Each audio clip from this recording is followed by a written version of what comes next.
Hello Milford, and welcome back to MPS Talks. We have had some great chats this year in Studio B in this new interview style. This year we've learned from high school principal Mr. Otlin. We've also talked with athletics director Peter Boucher about our sports programs. We've heard some fabulous fourth graders from Woodland. How great were they? Make sure to check that out if you haven't. And today we're going to talk active learning with Mr. Cody, who is our sixth grade social studies teacher, and Miss Burke, who is sixth grade science teacher from Stacy. You're going to learn a ton. I'm so excited.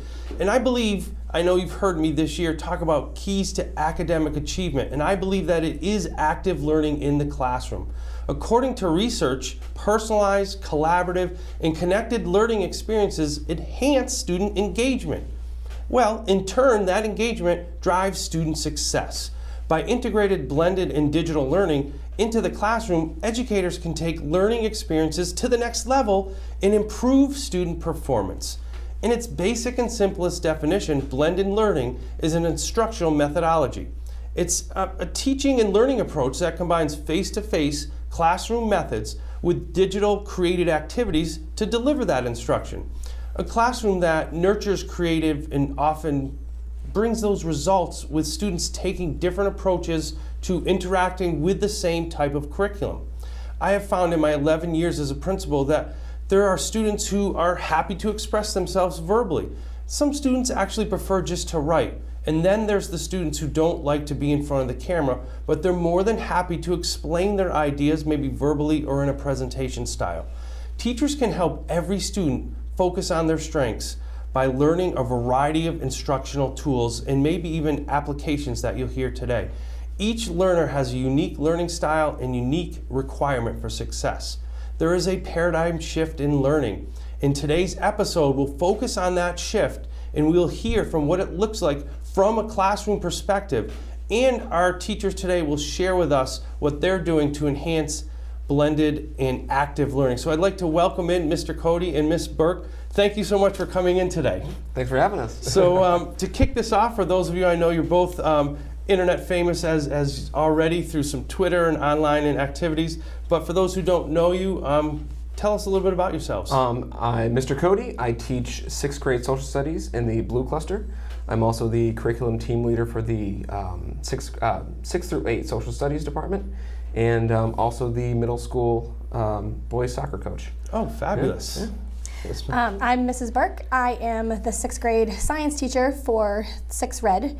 I have been in the same position for 12 years. This is my 12th year teaching at Stacy.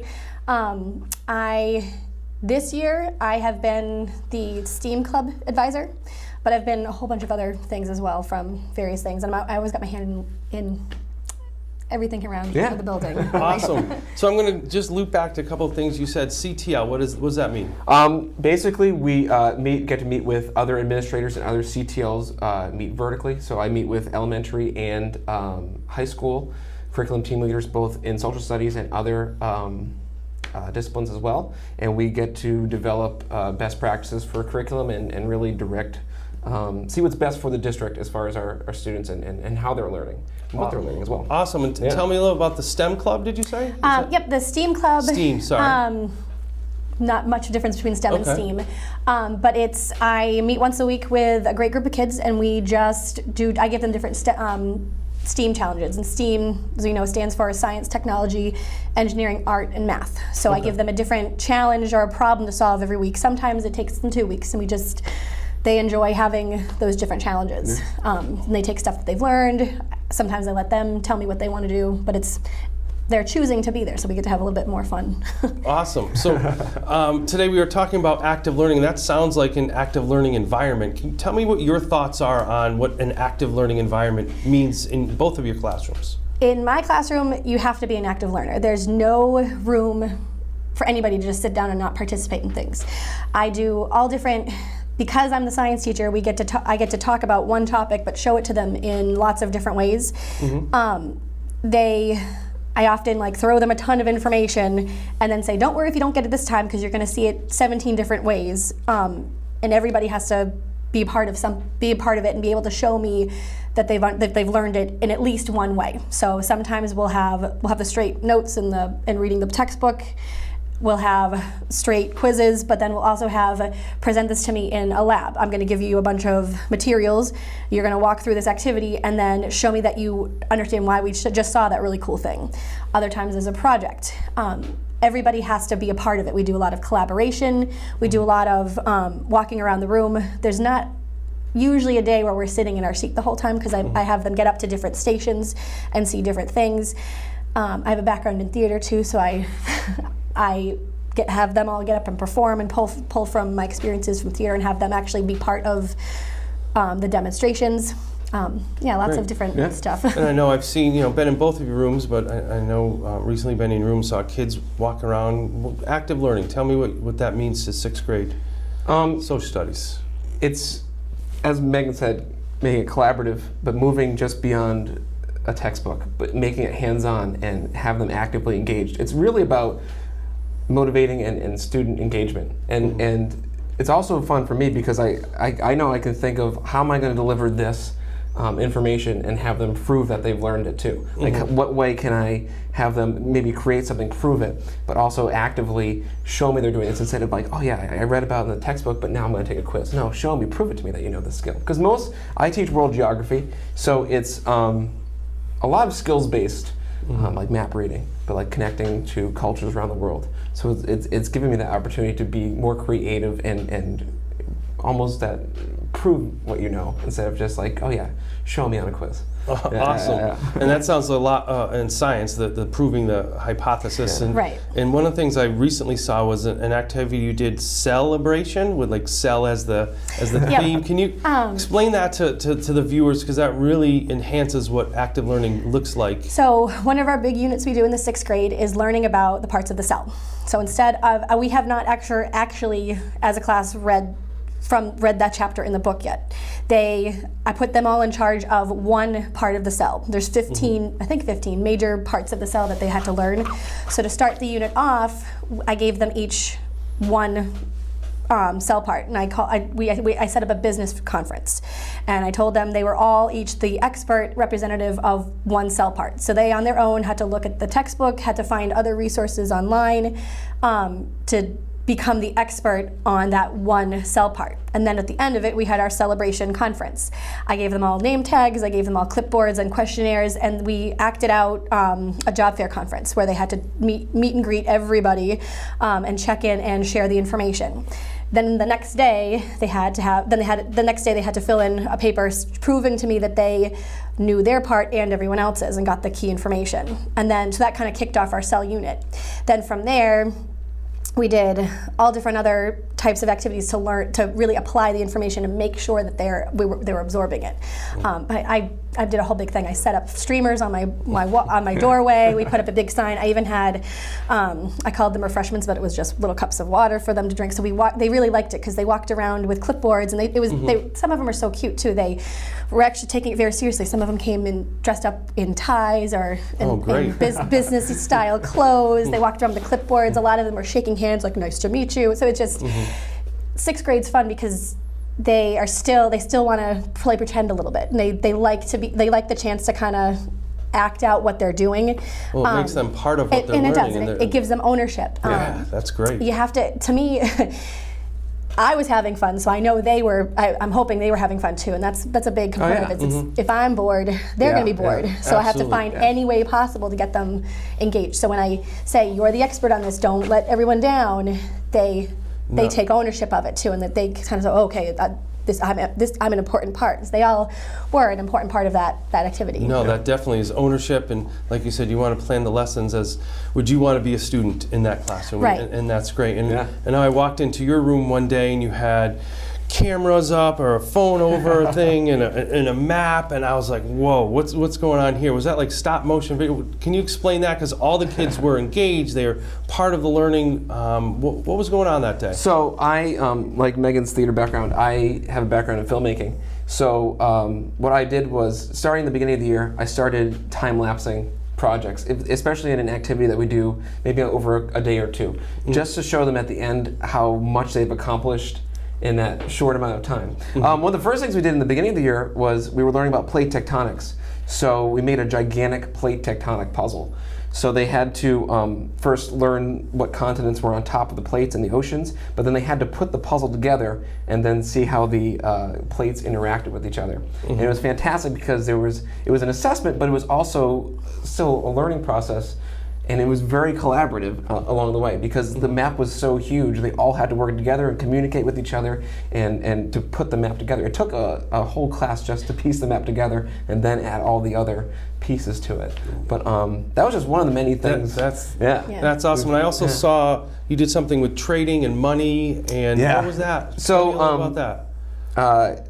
When we get to our Europe unit, we learn about the euro and one common currency. We make a little marketplace and everybody has different currency and the exchange rate doesn't make any sense. And the whole point of the lesson is to confuse them into making one common currency. And it's great because they get so frustrated and trading is so hard. And it's like, well, what would make this easier? Like, oh, wait, if we all had the same money, we wouldn't have to exchange it. Right. So just to get them to that point, but it's part of the fun having them figure it out along the way too. That's great. And Ms. Burke, one more thing I wanted you to dive into a little bit. You had like a mystery escape. What was that? As part of Explain that to our viewers. I called it Pirate Day. Pirate Day, okay. As part of my unit on density, density's not all that exciting, but at the end of our density unit, I had an escape the room. And I decorated the whole room with pirate stuff, and I had a pirate ship themed escape the room. And they had to answer questions. So they had to answer questions about density to get the codes to, like any other escape room, they had to escape the sinking ship. It was all pirate themed, and I tied it into pirates needing to understand density to figure out if they were looking at gold or fool's gold. So as a combination of what they'd learned about density, they had to apply all of it, and they worked together. It was one of those days where I sat back and said, I can't tell you the answer, and they had to work it out. They collaborated. They really had to work together as a team to try to get every single piece so that they could escape. I had about half the groups in each class escape, and they were really proud. I got them to take. I had them let them take silly pictures at the end, but it was answering questions. It was solving the problems based on what they already knew. That's a big part of what I do in science too. Is I give them the problem and say, okay, now use the information that you know, and figure the problem out. And that's a great which strategy. is a big part of it too. And again, part of the ownership that we've talked about, owning the own learning. And then if they get to a part where they can't figure out the problem, that's when we have those other kinds of conversations of where could we go to look for that information? What could we do to get to these different steps?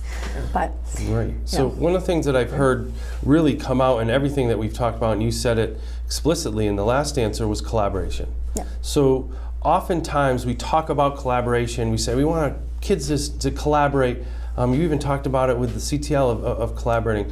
What does that look like in your classrooms? Because both of the 4 examples we just talked about really wouldn't be a success without students collaborating. And sometimes buzzwords are overused and not explained, and I'd love for you to explain what collaboration means in social studies and then in science. So how did you get the kids to do that?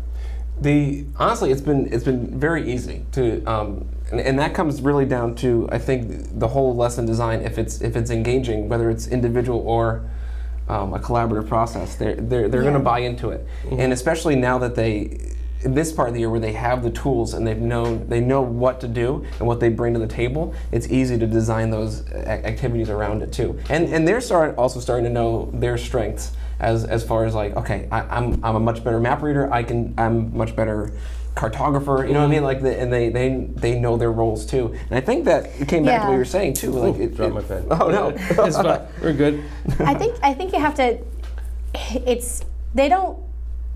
It's hard for them to put themselves out of their comfort zone. So I think you have to start the year as a teacher. I have to start the year off building that community and making sure that they all feel like they can speak their minds, can be a part of whatever we're doing. I am not the tiny teacher that likes to lecture a lot. I actually got rid of my classroom, my teacher desk in my classroom. So I'm constantly sitting at each table, talking to them one-on-one.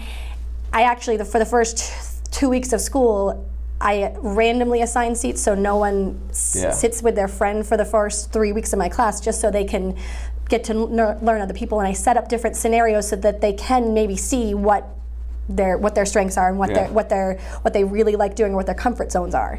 But you have to build that trust so that they understand. Okay, if I take a little bit of a risk, I'm not gonna be embarrassed, or someone else is gonna help me out. But in collaboration is easier when everyone's comfortable and when everyone feels like their ideas are valued.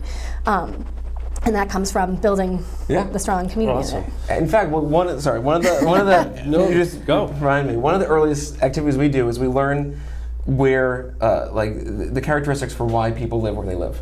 So why would you see a high population of people here except here? And they use that knowledge to then form a mini country in Town Park.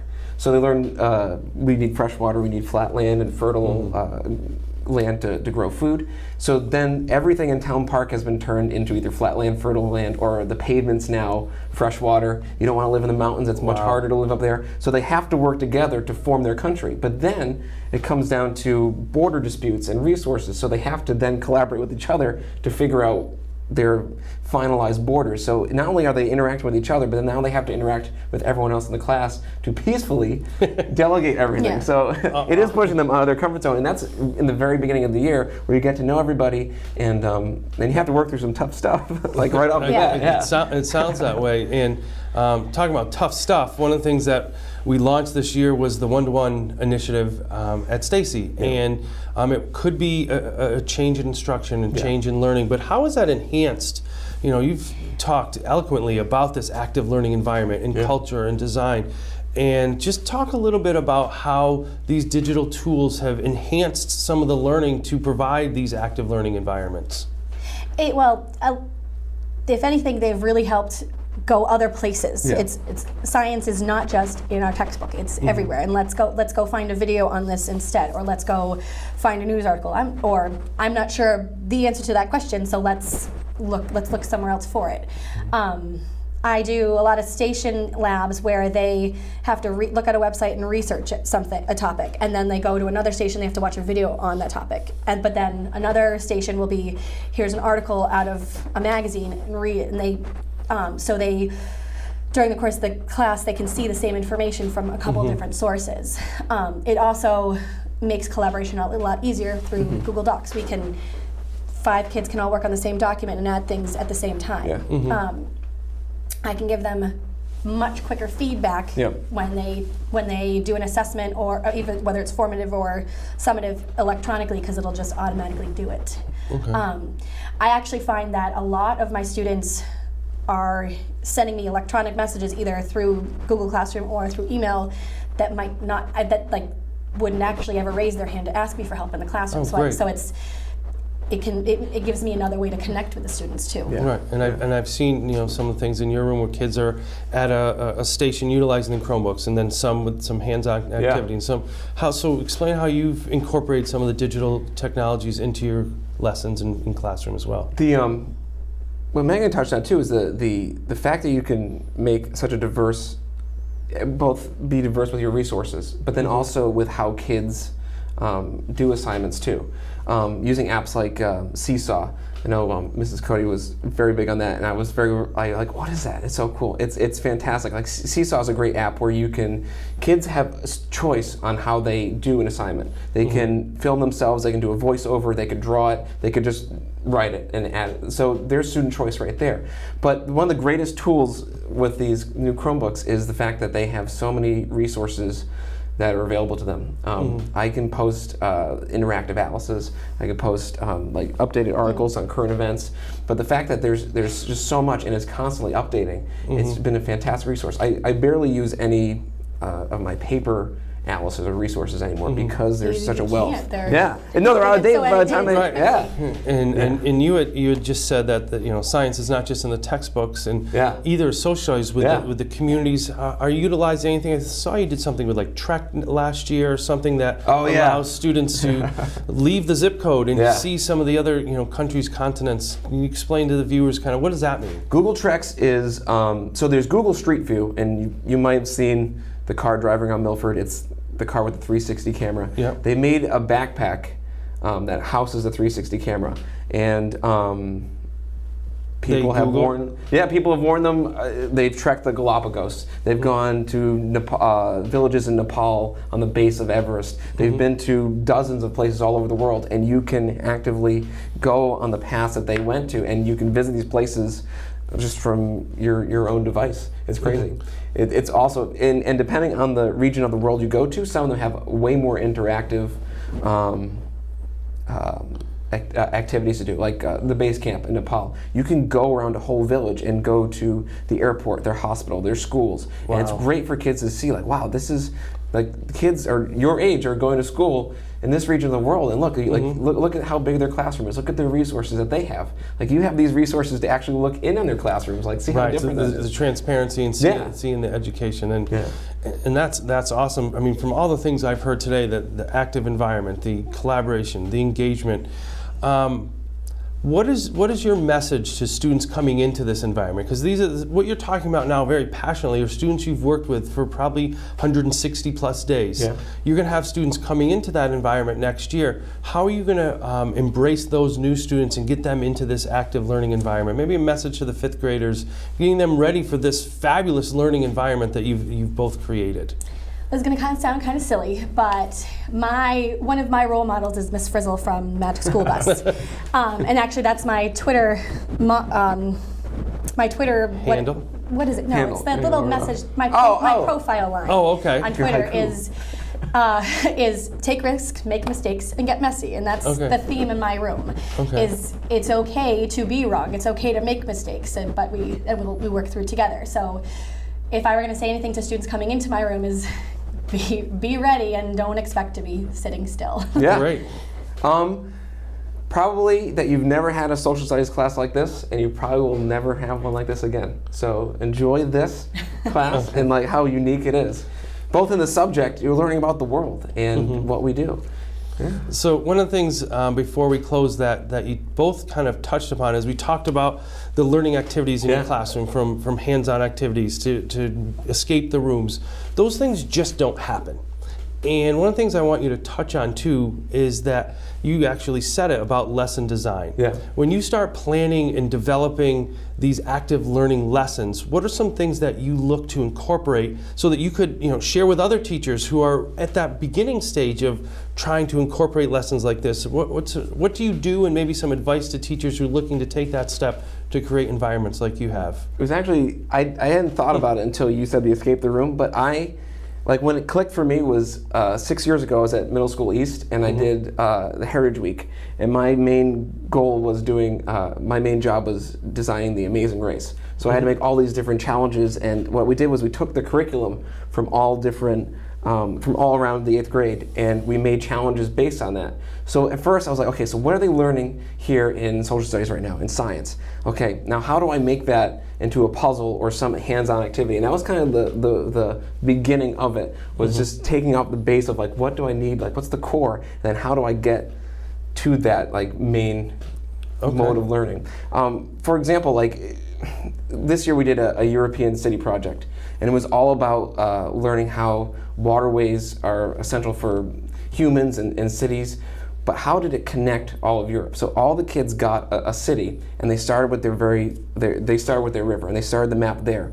That was my goal, was just to focus on that city and then the river, and then like where did it grow from there? And as we developed, the city developed, but then also like different pieces of the history of Europe and the cities developed as well. So my base was just, I'm going to make a map of the river and a map of the city, and then it grew with it too. Awesome. So what do you put into some lesson design to do some of the creative things you talked about today? I spend a lot of time talking to the other science teachers and the other teachers that are not the other teachers in my cluster that have the other subject areas, and I always say, okay, here's the information I have to give. What are 5 different ways I can show the same information? Because someone in the class likes read and take notes. Someone in the class likes to listen to me talk. Someone else might like to hear a song about it, or even help me write a song to help remember the information. Someone else definitely needs to get up and move around and actually move pieces. So there's always, how do I do this differently? And then before we started this, I think I said I'd try not to repeat my tricks too. I try to find as many different ways as I can to present the information. Sometimes it's utilizing new resources, and sometimes it's pulling from things that I used to do when I was a kid. For one of my physics units, we had a lot of vocab and there was nothing to connect to it. So I said, you guys are going to play vocab Pictionary. And literally, if you walked by my room, they were all on the floor, everyone was yelling, but they were playing Pictionary trying to guess what the word was that they were trying to do. So it's how many different ways can I show the same information, and then can I give them choices as to how they want to go about learning the information. Awesome. It's funny because when you said, when I have old students come back, and now that we have 7th and 8th grade, they come back like, oh, what part of the world are you learning about now? And they see the activities we're doing. Well, we never did that. Well, it's because we hadn't thought of it yet. Right. And it was You're just building off that. Yeah. So it's constantly refreshing it and like thinking like, how can I improve on that, and reflecting on it too. And you do. You, as a teacher, you have to be flexible and reflective. Well, that didn't work. I'm going to try it this way. Or you have to be able to say. Okay, I came up with this new idea. Let me just try it and see how it goes. But you have to be flexible too. and also, like we said, collaborating with staff around the building too. Like visiting other rooms. Like even I've gone into math rooms, art rooms, things that are not my curriculum. I've gone in, and like you never know what you're going to pick up depending on what room you're seeing or like what activity they're doing. So you might get a brilliant idea that you would have never thought of unless you had visited or talked to somebody else. Awesome. And talking about brilliant ideas, I know we're taking our classrooms and opening them up now to the world to see, and there's some great things that you've posted. Could you share with us your Twitter handle so that our viewers or anyone really out there can see all these great things happening? Mine is Mr. Cody Official. So at Mr. At Mr. Cody Official, yeah. Okay. And mine is at Mrs. Burke Psy 124. Okay, and we're going to actually post those right here in the episode as well. So I want to thank you both for coming in, and I do want to leave Milford community. Really, for me, every time, part of doing this is just exciting to meet new people, but I learn something every single time. All these 4 interview styles that we've done, and even back over in Studio A. And one of my big takeaways today, as we started off talking about active learning, and you heard words like collaboration, you heard ownership of learning, you heard lesson design. And it is amazing to see that come to life. And I don't know if you can see it come across the screen, I'm sure you can, but here in the studio, you can see the teachers get excited about what they're talking about, really invested in what they're doing. And that's what we want for our students every day. And some of what we're doing here in this show is to bring that to you and to see that. So I know for all of the families out there, your kids are getting an amazing education in these active learning environments. And for our staff, it's great to see these 21st century tools coming in. We talked about blended learning, and you heard today, you had some collaboration, you had some hands-on learning, you had some digital tools. And at the core of it, and I know both of our teachers said that, it was about the student learning and students' part of what they're learning and how they're showing that. Students don't come to work, or students don't come to school to watch teachers work. They come to school to learn. And what you heard today were some examples and some fabulous teachers sharing their active learning environment. So thank you for watching these 2 fabulous teachers, and keep checking into the MPS Talks for all of the interview styles that we do, and sharing some of our thoughts on digital citizenship and taking risks, as Ms. Burke talked about was an earlier episode. And thank you, Milford, for continuing to support Milford TV. It's a great resource. You can follow Milford Schools at Milford Schools, or you can follow me at Milford_Tech. Have a great day.